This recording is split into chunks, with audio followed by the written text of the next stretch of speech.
In this movie Samayou Yaiba, Nagam's day began like any other a quiet morning with his daughter Emma. The normalcy of it all was shattered in an instant when he accidentally spilled ketchup on himself. Emma, with a laugh and a quickness that was so characteristic of her, rushed to help him clean up the mess. After they had washed the clothes, she hurried off to work, already running late. Nagam hung the damp clothes on the balcony, watching as the world went on, blissfully unaware of the tragedy that was about to unfold. That evening, Emma, seeking a moment of respite after a long day, accepted an invitation to dinner from her colleagues. The meal was a pleasant distraction, but as the night wore on, she felt a pull to return home. Little did she know she was being watched. In a parked car, Atsushi and two other men were drinking, their crude remarks cutting through the night air. When Emma walked past, their lecherous gazes fell on her, and they decided to make her their next victim. They followed her down a quiet, isolated street, and before she could even process the danger, they forced her into their car. They drove her to a deserted area, where Chong, one of the men, drugged her into unconsciousness. Back at home, Nagam's unease grew with each passing minute. Emma hadn't called, hadn't messaged. His attempts to reach her were met with a chilling silence. Her phone was off. Unbeknownst to him, this silence was a product of the horror she was enduring. While Chong was wrestling with his guilt, Nagam's call came, and the sound of his voice, filled with a father's love and growing fear, broke through Chang's haze. Nagam's threat to call the police sent a jolt of panic through Chong, who was torn between his fear of the consequences and his desire to stop things from escalating. Atsushi, however, was a force of pure malice. He slapped Chong, mocking him for his weakness, for being scared. Ultimately, Chong, terrified of Nagam's threat, agreed to return. He promised Atsushi a bribe of 100,000 yen, a futile attempt to calm the storm he had helped create.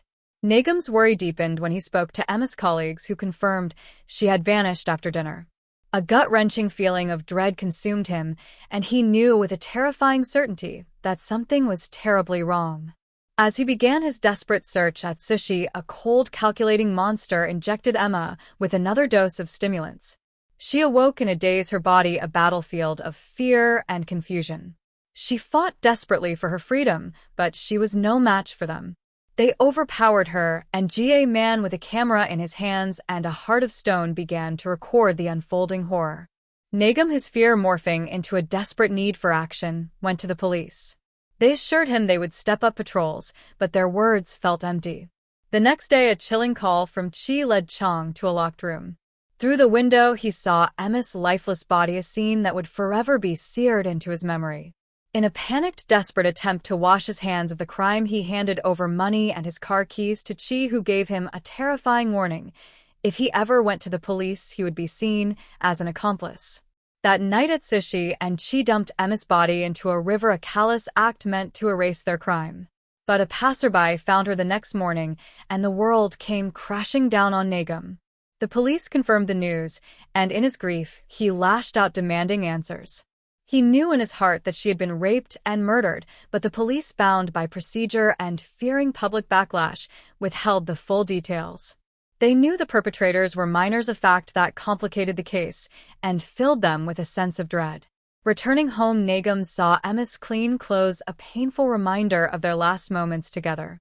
He collapsed, consumed by a grief so profound it felt like a physical force. Meanwhile, the police, relentless in their pursuit of justice, discovered that Emma had died from acute heart failure, a direct result of the stimulants she had been given.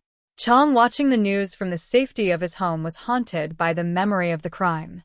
His anxiety was compounded when his car was exposed online, and a frantic call to Chi only made things worse. Chi, a master manipulator, blamed Chong for everything and threatened him with a similar fate if he ever went to the police. Chong, paralyzed by fear, chose silence. Nagam, however, was not one to be silenced. At the sight of Emma's abduction, he received a mysterious voice message revealing the names of the murderers and Kai's address. Fueled by a rage so potent it felt like a living thing, he went to the house. What he found there was a gallery of horrors, photos of other murdered girls, and most devastatingly, the video of Emma's assault. The sight broke him, and his sorrow turned to a blinding fury. When Atsushi walked in unaware of Nagam's presence, Nagam grabbed a knife. Atsushi, with a sick smile, taunted him, boasting about what they had done to Emma. Nagam lost in a haze of rage, and pain stabbed him repeatedly, each blow a testament to a father's broken heart. The police found Atsushi's body stabbed over 30 times, and the fingerprints on the knife pointed to Nagam. The last person Atsushi had contacted was Chi, who had vanished. Motomura, a friend of Atsushi's, confirmed the horrifying truth. Atsushi and Chi had been kidnapping and assaulting women. As the investigation deepened, Officer Mano's suspicions fell on Chong, whose involvement was becoming increasingly clear. The police discovered the chilling video of Emma's assault and overdose, but their search for Nagam was complicated by the fact that he was armed and emotionally unstable. They decided to keep his identity as Atsushi's killer confidential, fearing public panic. Nagam, now a man on the run, sent a letter to the police confessing to Atsushi's murder and vowing to find Chi. The letter, leaked to the media, turned him into a controversial hero, a symbol of a father's unwavering love and his thirst for justice. He found refuge at Wakako's B&B, a place of quiet solitude. Wakako, upon seeing his picture on the news, felt a kinship with him, a shared understanding of loss. Chong Fun, now a man on a mission, left the B&B to find Chi. Chong, filled with a desperate need to atone to fight his mother, and set out to find Chi himself. The police, in their relentless pursuit, stumbled upon Moroshiro Yuko, a woman associated with Chi, and a taxi driver named Nimura, whose own daughter had suffered a similar fate. Nagam, now known as Chong Fun, was being helped by Wakako, who had also lost a son.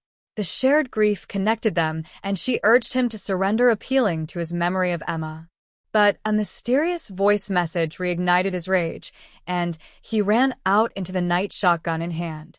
The police, using Chong as bait, set a trap for Chi. The plan, however, was compromised by a leak. The confrontation between Nagam, Chi, and the police culminated in a tense standoff at the International Building. Chong, in a moment of clarity, confessed his betrayal to Chi, who for a moment seemed to hesitate. But the police, fearing for Chang's life, fired on Nagam, ending his rampage, and arresting Chi. In the aftermath, Wakako questioned the police's actions, wondering why they were so quick to punish a grieving father, but not the system that had failed him. Chong, consumed by remorse, laid flowers at the riverbank, a silent apology for his part in the tragedy. Wakako, back at her B&B, placed Nagam's mementos beside a photo of her son, a quiet prayer for justice and a glimmer of hope that true fairness would one day be found. And movie concludes.